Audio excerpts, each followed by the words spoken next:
Nedum, it wasn't the prettiest of games. It was a battle in the end that eventually Manchester United won.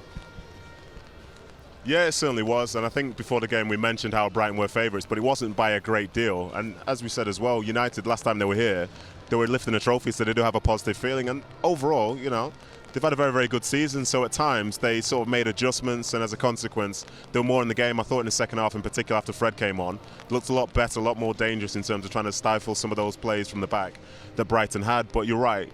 It was, the two teams were very, very level, and as the game was progressing, there was that element of tiredness to some of those final balls, those touches, the strikes on goal.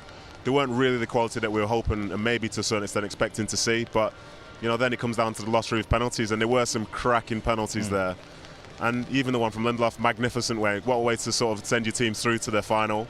But yeah, it's been a good game. I know it was a 0-0, but it's been a good game, as was the case last year with the two Liverpool-Chelsea games in the Carabao final and the FA Cup final. And now it sets up that sort of tantalising game of a Manchester derby in the final here, which we have not seen before.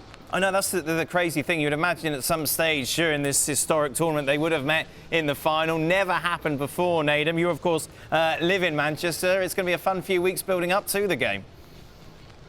Oh, honestly, nobody in Manchester really wants that, because for City, they know they're as favourites, so they're sort of wary of, say, losing to their rivals. And for United, because City are as favourites, if they perform well, then they could get battered.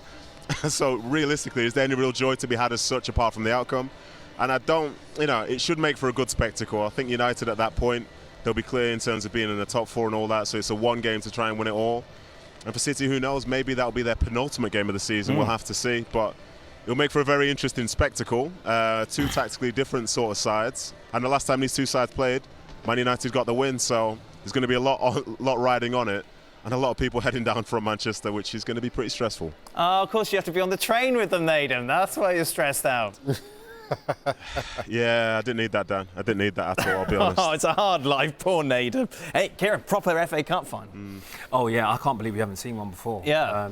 To be honest. I think for City, with Pep, he'll be looking at this as an opportunity to say, you know, it's a depleted, somewhat Man United team, and the best chance of, if they can, you know, do the Prem and the Champions League, it would just be the icing on the cake to defeat United. Yeah, Champions League final is June the 10th, so the weekend afterwards. It is a surprise in a way when they haven't met in the final, but then when you look at it and City's trials and tribulations over the years and before the real money came into the club, not that they were never a big club, because playing at Main Road they were, but they were a topsy-turvy side, up and down the divisions, dropping down as low as I think the third tier at one point.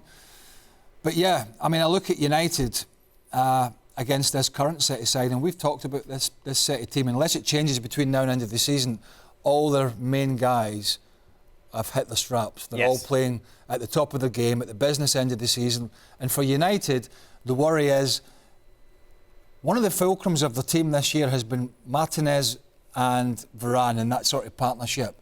And that's not available. I don't think any of them will be available before the end of the season, maybe Varane.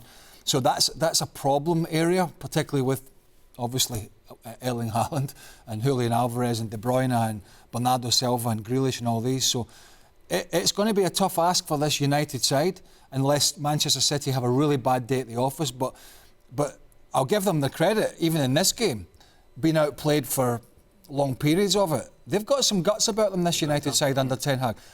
They know even when they're not playing well, they can hang in there and see it out with their experience, and that's what they did today. Thanks so much for watching ESPN on YouTube, and for more sports highlights and analysis, be sure to download the ESPN app, and for premium content and live streaming, subscribe to ESPN+.